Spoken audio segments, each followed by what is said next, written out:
Movimiento de Cursillos de Cristiandad de Guayaquil presenta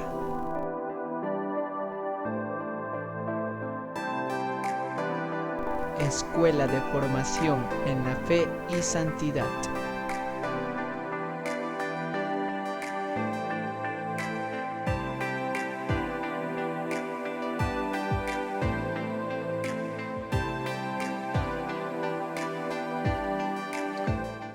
Hola queridos hermanos, soy Carlos Valle, pertenezco al Movimiento de Cursillos de Cristiandad y esta noche les voy a hablar sobre el tercero, cuarto y quinto mandamientos.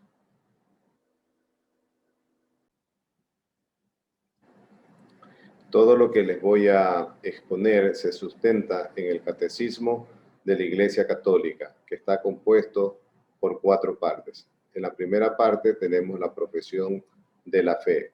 En la segunda parte, la celebración del misterio cristiano, donde se ven los sacramentos. En la tercera parte, la vida en Cristo, donde vemos los 10 mandamientos. Y en la cuarta parte, la oración cristiana.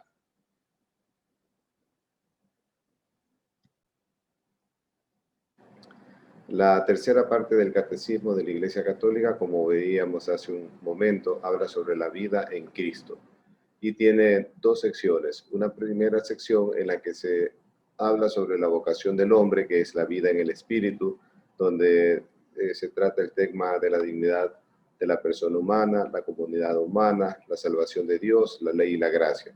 Y una segunda sección donde están los 10 mandamientos, que a su vez tiene un capítulo primero y un capítulo segundo. En el capítulo primero de los 10 mandamientos se habla sobre el amor a Dios. Amarás al Señor tu Dios con todo tu corazón, con toda tu alma y con todas tus fuerzas. En este primer capítulo está el tercer mandamiento del que les hablaré hoy. Y en el capítulo segundo se trata sobre el amor al prójimo. Amarás a tu prójimo como a ti mismo. Y aquí están el cuarto y el quinto mandamiento de lo que vamos a hablar hoy. Comenzar con el tercer mandamiento.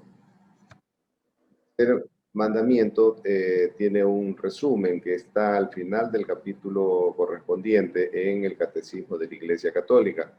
Son varios numerales y nosotros vamos a tratar de discernir la mayoría de ellos. En el numeral 2189 nos dice el Catecismo: guardarás el día del sábado para santificarlo. El día séptimo será día de descanso completo consagrado al Señor. En el libro del Éxodo, en el capítulo 31, versículos 12 al 15, el Señor nos habla de esta manera. El Señor se dirigió a Moisés y le dijo: habla tú mismo con los israelitas y diles lo siguiente: deben respetar mis sábados, porque esa es la señal entre ustedes y yo a través de los siglos, para que se sepa que yo, el Señor, los he escogido a ustedes. El sábado será sagrado para ustedes y deberán respetarlo. El que no respete ese día será condenado a muerte. Además, la persona que trabaje en ese día será eliminada entre su gente. Se podrá trabajar durante 6 días, pero el día séptimo será día de reposo consagrado al Señor. Cualquiera que trabaje en el sábado será condenado a muerte. Así que los israelitas han de respetar la práctica de reposar en el sábado como una alianza eterna a través de los siglos. El sábado, que representaba la coronación de la primera creación, es sustituido por el domingo, que recuerda la nueva creación, inaugurado por la resurrección de Cristo. De ahí el precepto de santificarás las fiestas de nuestra doctrina católica. El día más grande del año es el domingo de la resurrección del Señor. Todos los domingos son una conmemoración de este gran día de Pascua. En el Antiguo Testamento, el día de fiesta era el sábado, pero los apóstoles lo trasladaron al domingo justamente porque en este día resucitó nuestro Señor. Nosotros podemos darle un poquito entendimiento a la grandeza de este día en estas frases de San Jerónimo y de Fanquil. San Jerónimo lo explica de la siguiente manera: el día del Señor, el día de la resurrección, el día de los cristianos, es nuestro día. Por eso es llamado Día del Señor, porque es en este día cuando el Señor subió victorioso junto al Padre. Si los paganos lo llaman Día del Sol, también lo hacemos con gusto, porque hoy ha amanecido la luz del mundo. Hoy ha aparecido el sol de justicia, cuyos rayos traen la salvación. San Jerónimo. Y luego Fanquil dice algo que es prácticamente un poema. Cuando meditamos, oh Cristo, las maravillas que fueron realizadas en este día del domingo de tu santa resurrección, decimos: bendito es el día del domingo, porque en él tuvo comienzo la creación, la salvación del mundo, la renovación del género humano. En él el cielo y la tierra se regocijaron y el universo entero quedó lleno de luz. Bendito es el día del domingo, porque en él fueron abiertas las puertas del paraíso para que Adán y todos los desterrados entraran en él sin temor. La Iglesia, por tanto, celebra el día de la resurrección de Cristo, el octavo día, que es llamado con toda la razón Día del Señor o Domingo. En los Hechos de los Apóstoles se nos cuenta que los cristianos se reunían los domingos para celebrar la Eucaristía. En la iglesia primitiva, desde el comienzo, los domingos, los cristianos se reunían para celebrar la Eucaristía. En Hechos de los Apóstoles, capítulo 20, versículo 7, nos menciona lo siguiente: el primer día de la semana estábamos reunidos para la fracción del pan, y Pablo, que debía irse al día siguiente, comenzó a conversar con ellos, pero su discurso se alargó hasta la medianoche. El domingo, por tanto, ha de observarse en toda la iglesia como fiesta primordial de precepto. El domingo y las demás fiestas de precepto, los fieles tenemos obligación de participar en la misa. Estamos obligados a oír misa entera los días de precepto, todos los bautizados que han cumplido los 7 años y tienen uso de razón. Los que deliberadamente faltan a esta obligación cometen un pecado grave. Sin embargo, quedan excusados de ir a misa los que tienen algún impedimento, una enfermedad que no permita salir de casa, un viaje que no te dé tiempo de oírla, el vivir lejos de la iglesia más cercana, una ocupación que no puede abandonarse, como es, por ejemplo, los que cuidan enfermos y los que no tienen quien los sustituya en ese cuidado. Y actualmente, pues, fue justificado el precepto de ir a misa por el motivo de la pandemia, aunque ya esa justificación de faltar a la misa ya actualmente está quedando abolida por el pastor. El domingo y las demás fiestas de precepto, los fieles se abstendrán de aquellos trabajos y actividades que impidan dar culto a Dios, gozar de la alegría propia del día del Señor o disfrutar del debido descanso de la mente y del cuerpo. Los domingos y fiestas de precepto hay que abstenerse de los trabajos que impiden dar culto a Dios, a no ser que sean estrictamente necesarios para el servicio público, por ejemplo, la policía, los bomberos, los médicos que están de guardia, o situaciones en que no se puedan aplazar por circunstancias imprevistas o por ser urgentes. Está permitido trabajar en obras de caridad y también en apostolado, pero luego hay que evitar toda diversión que suponga una ofensa a Dios. La palabra domingo significa día del Señor. Sin embargo, muchos con sus pecados lo convierten en el día de Satanás.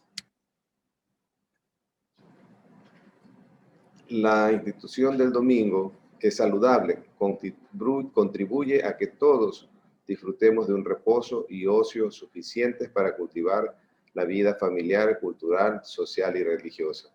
El día domingo debería ser el día en que la familia se reúne, especialmente y particularmente en estas épocas modernas en la cual es difícil que la familia se reúna.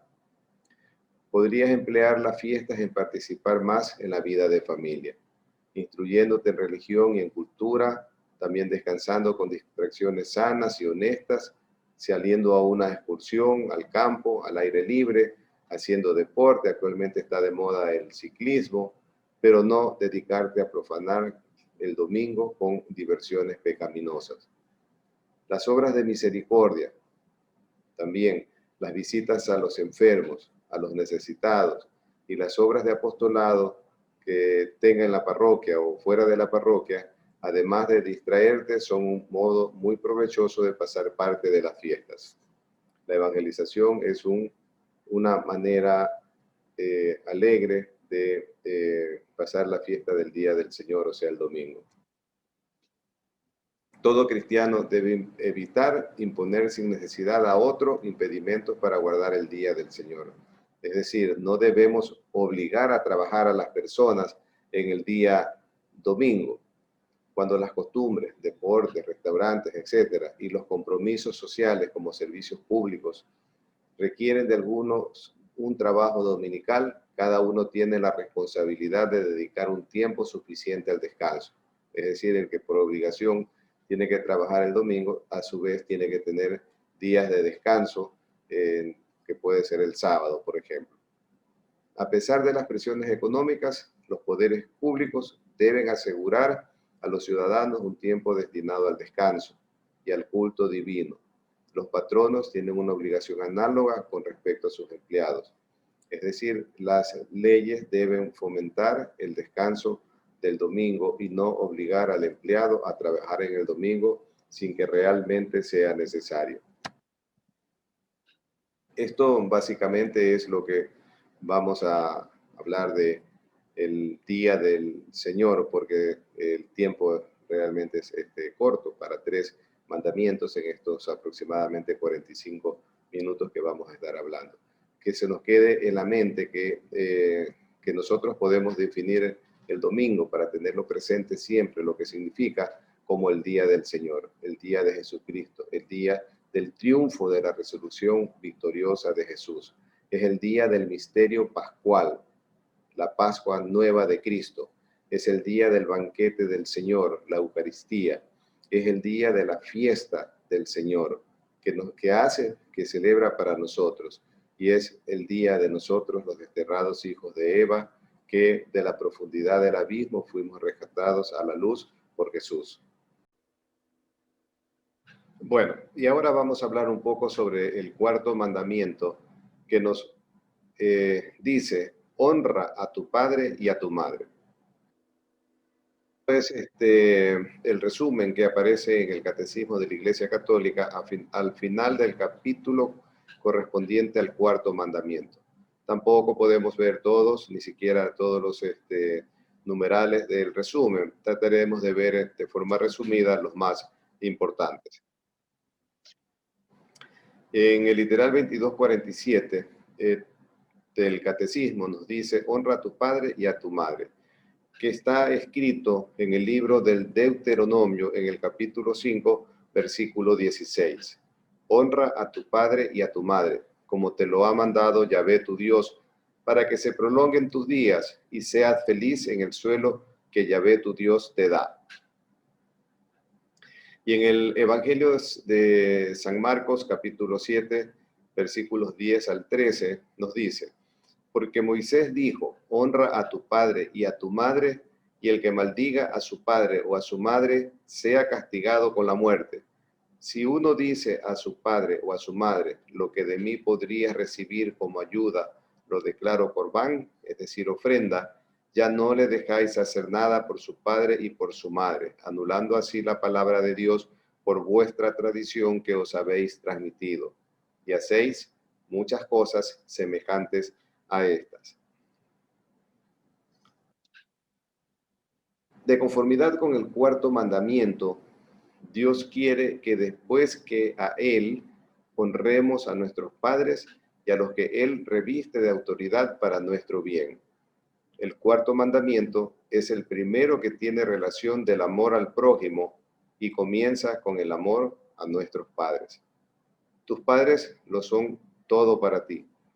Aunque sean viejos y achacosos, debes conservarles el respeto y el cariño. No seas jamás un hijo desagradecido. Todo lo que tienes a ellos se los debes. ¿Cómo podrías pagarles lo que han hecho por ti? De la lectura del Eclesiástico, capítulo 7, versículo 30. Podría resumirse esta bondad de nuestros padres en decir que si nuestros padres no nos hubieran concebido, simplemente no existiéramos. La comunidad conyugal está establecida sobre la alianza y el consentimiento de los esposos.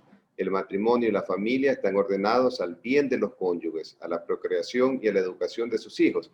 Y esta parte de este cuarto mandamiento nos introduce en el hecho de que no solamente se trata de honrar al padre y la madre, sino que esto tiene una repercusión que va más allá, es para toda la familia que le va a dar Cristo por nuestro Señor a la dignidad de sacramentos. Y el Papa Francisco al respecto nos dice, cuando nos preocupamos por nuestras familias y sus necesidades, cuando entendemos sus problemas y esperanzas, sus esfuerzos repercuten no solo en beneficio de la Iglesia, también ayudan a la entera sociedad.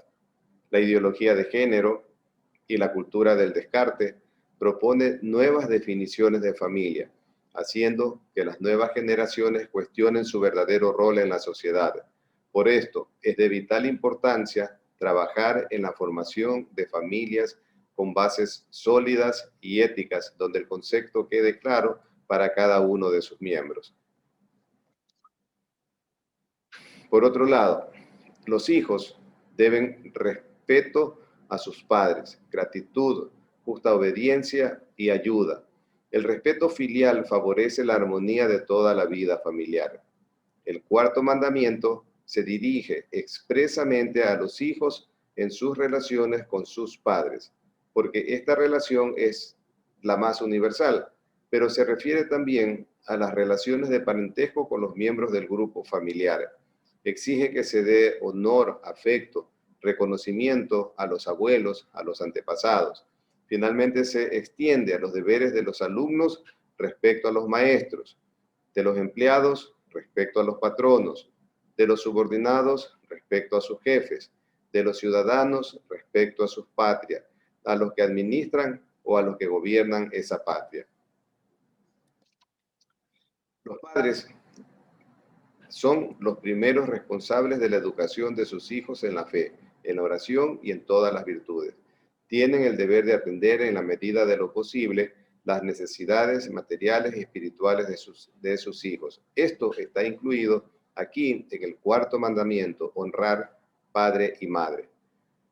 Y la Constitución de la República del Ecuador, en el artículo 29, luego se los voy a repetir porque creo que es necesario, nos dice que las madres y padres o sus representantes tendrán la libertad de escoger para sus hijas e hijos una educación acorde con sus principios, creencias y opciones pedagógicas. Los padres deben respetar y favorecer la vocación de sus hijos. Han de recordar y enseñar que la vocación primera del cristiano es la de seguir a Jesús. Los padres deben cuidar de no presionar a sus hijos en la elección de una profesión y estado de vida. Si yo soy médico, quiero que mi hijo sea médico.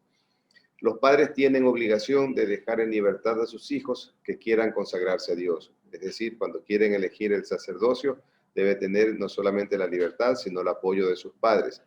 Pero también, por otro lado, sería pecado el inducir a sus hijos por motivos humanos a abrazar, a acoger sin tener vocación el estado eclesiástico, o sea, el sacerdocio. La autoridad pública está obligada a respetar los derechos fundamentales de la persona humana y las condiciones del ejercicio de su libertad.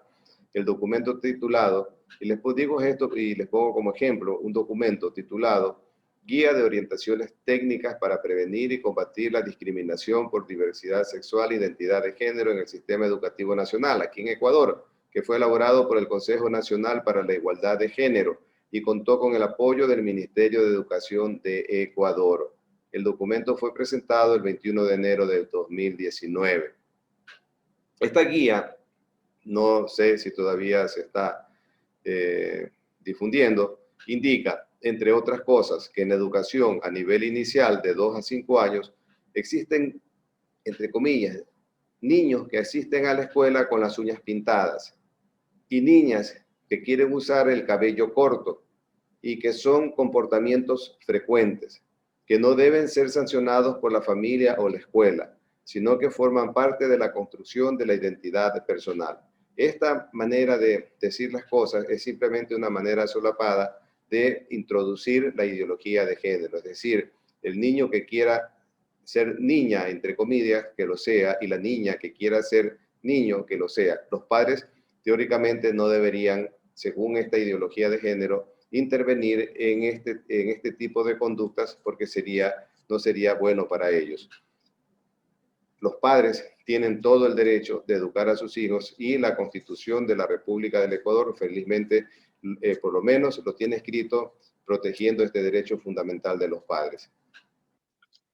El deber de los ciudadanos, por otro lado, es cooperar con las autoridades civiles en la construcción de la sociedad en un espíritu de verdad, justicia, solidaridad y libertad.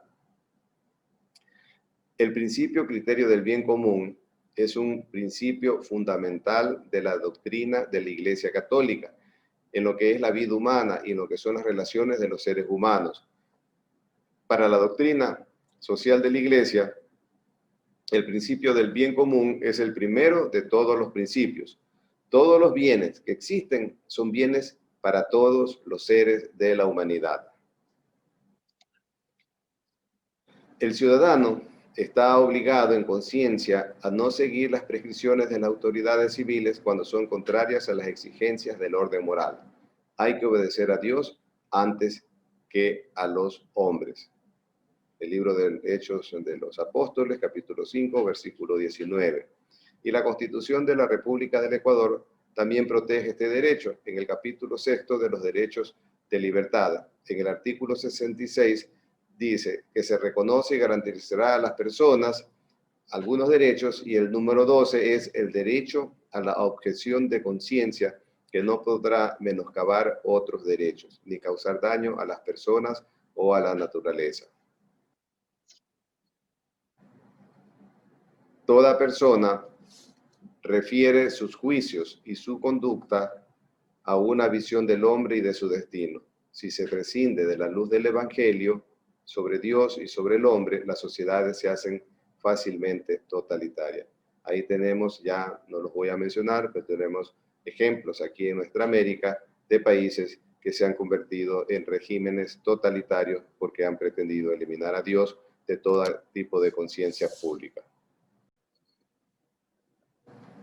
Finalmente, les voy a hablar del quinto mandamiento. No matarás. Dios da a Moisés el quinto mandamiento de una manera tajante y con solo 2 palabras. No matarás.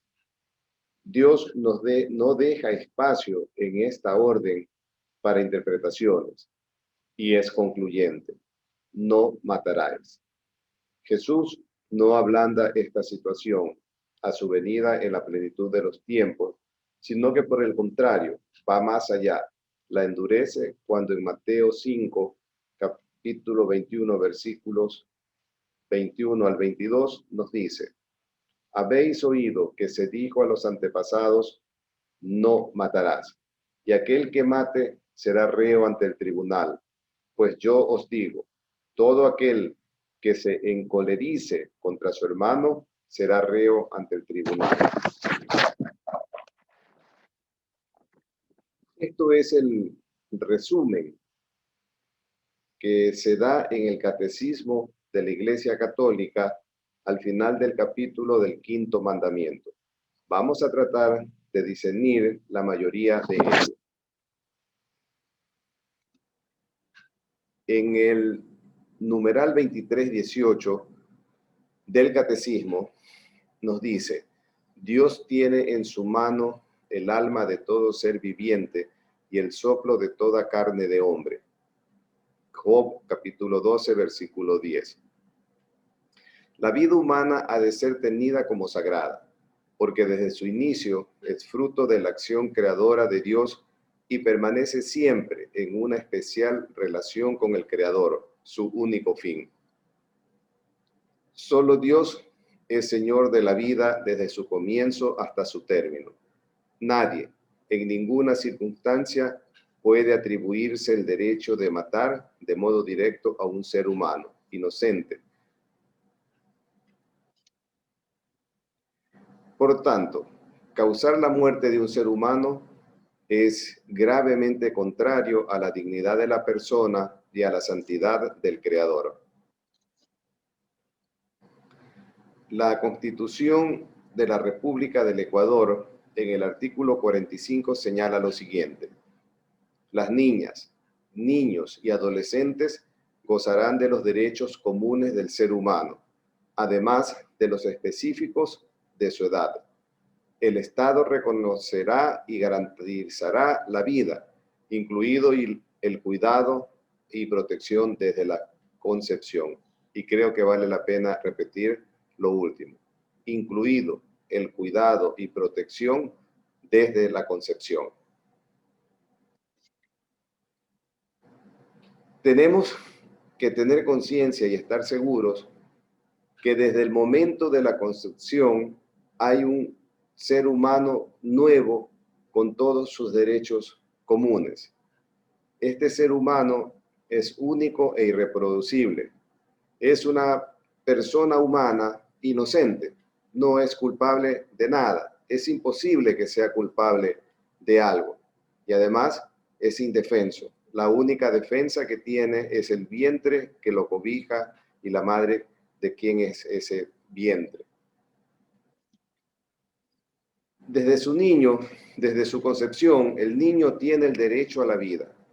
El aborto directo, es decir, buscado como un fin o como un medio, es una práctica infame, gravemente contraria a la ley moral de la Iglesia.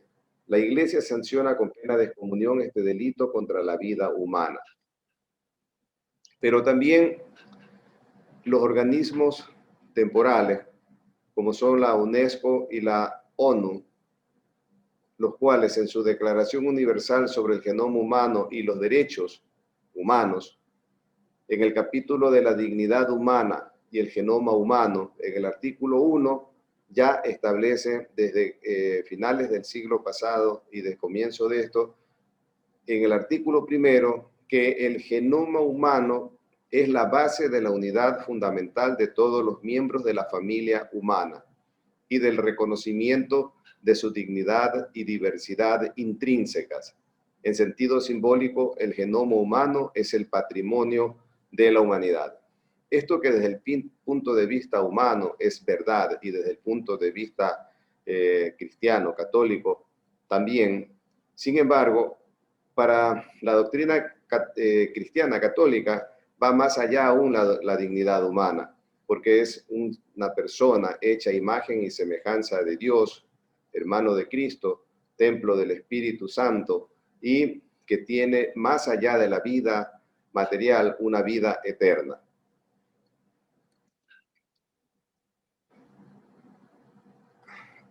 Este ser humano de esta manera de ser tratado como una persona desde su concepción.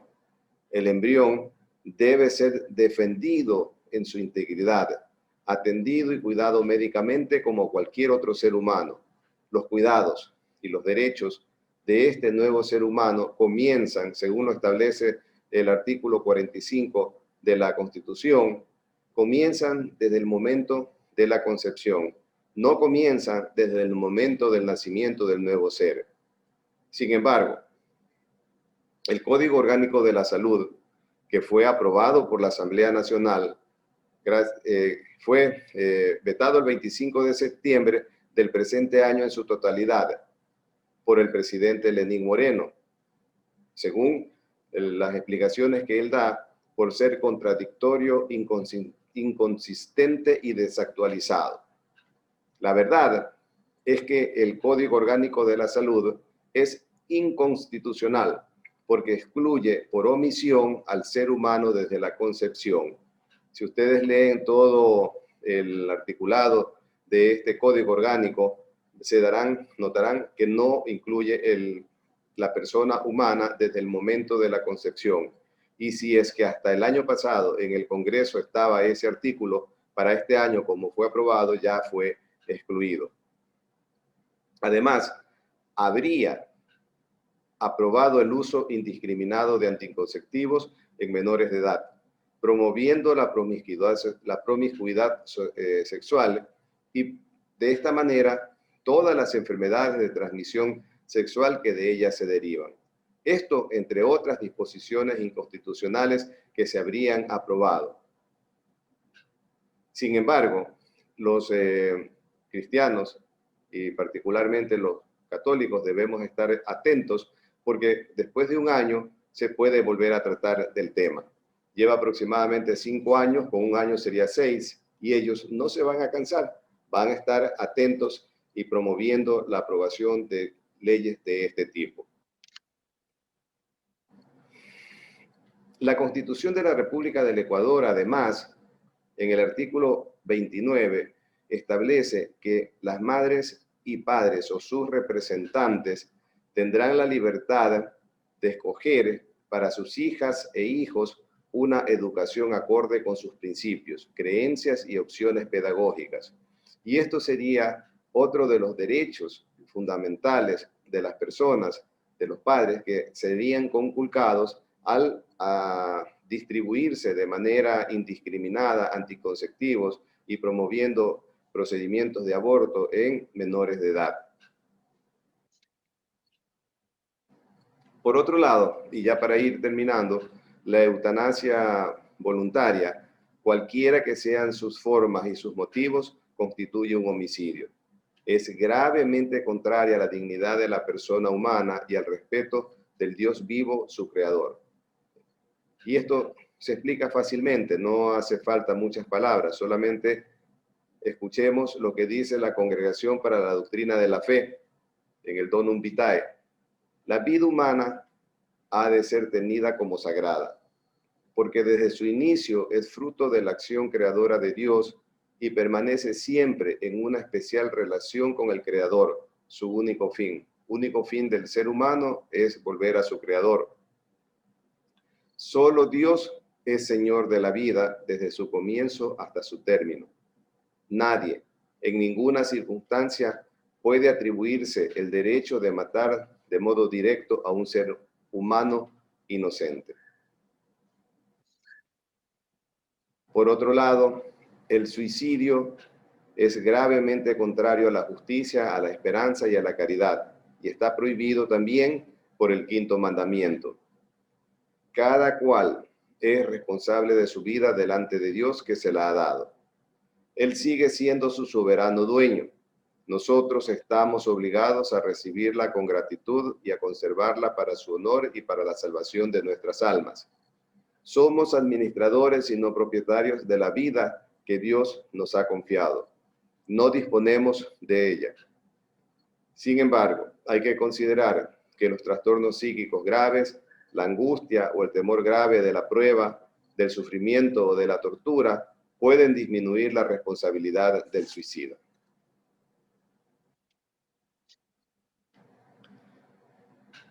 El otro gran problema es el de la guerra. A causa de los males y de las injusticias que ocasiona toda guerra, debemos hacer todo lo que es razonablemente posible para evitarla.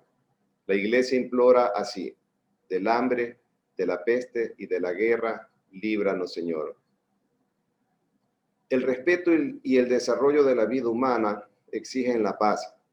La paz, hay que considerar también que no es solo ausencia de la guerra y no se limita a asegurar el equilibrio de fuerzas adversas. No es una guerra fría. La paz no puede alcanzarse en la tierra sin la salvaguardia de los bienes de las personas, la libre comunicación entre los seres humanos, el respeto de la dignidad de las personas, el respeto y la dignidad de los pueblos, la práctica asidua de la fraternidad, es la tranquilidad del orden, es obra de la justicia y efecto de la caridad. No es la imposición del más fuerte sobre el más débil.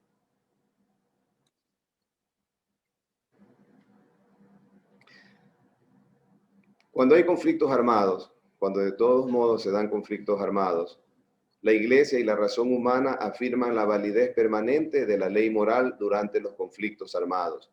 Las prácticas deliberadamente contrarias al derecho de las gentes y a sus principios universales son crímenes, directamente. Y en cuanto a la guerra, finalmente hay que decir que la carrera de armamentista es una plaga gravísima de la humanidad y perjudica a los pobres de manera intolerable. Los presupuestos de los países se invierten en adquirir armas que a su vez van a servir para intimidar o para matar a sus vecinos. El vecino también hace lo mismo y hay un constructor de armas que es el que se beneficia económicamente de este conflicto.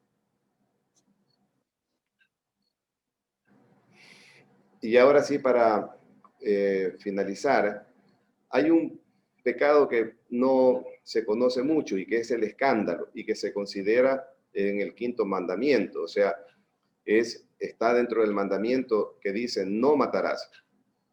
El escándalo constituye una falta grave cuando por acción u omisión se induce deliberadamente a otro a pecar. Por ejemplo, solo por poner un ejemplo, el candidato a presidente en Estados Unidos, Biden, era cristiano católico. Sin embargo, ahora que está de candidato, es promotor del aborto. Esto anima a que mucha gente piense que esto está bien, y eso es un escándalo. Y el escándalo es una falta grave que se considera dentro del quinto mandamiento. Sin embargo, tenemos que considerar también que la prohibición de causar la muerte no suprime el derecho de impedir que un injusto agresor cause daño. La legítima defensa es un deber grave para quien es responsable de la vida del otro o del bien común. Por ejemplo, la policía. Si un policía tiene que disparar a alguien porque va a matar a otra persona, eso no es pecado, él está cumpliendo con su responsabilidad. Y el amor a sí mismo también constituye un principio fundamental de la moralidad. Es lícito tener autoestima y tener amor o quererse a uno mismo. Es lícito porque somos importantes. Somos hijos de Dios, hermanos de Cristo y templos del Espíritu Santo. Es por tanto legítimo hacer respetar el propio derecho a la vida. El que defiende su vida no es culpable de homicidio, incluso cuando se ve obligado a aceptar a su agresor un golpe mortal. Si para defenderse se ejerce una violencia mayor que la necesaria, entonces sí se trataría de una acción ilícita. Pero si se rechaza la violencia en forma mesurada, la acción sería lícita y no es necesario para la salvación que se omita este acto de protección mesurada a fin de evitar matar al otro. Pues es mayor la obligación que se tiene de velar por la propia vida que por la del otro. Es decir, si nos agreden y está en riesgo nuestra vida, tenemos derecho a defendernos. Y esto lo dice Santo Tomás de Aquino. Y quiero finalizar mostrando lo que es la visión de Jesús respecto al quinto mandamiento. Para él serán bienaventurados los que construyen la paz, porque ellos serán llamados hijos de Dios. Mateo capítulo 5, versículo 9. Movimiento de Cursillos de Cristiandad de Guayaquil presentó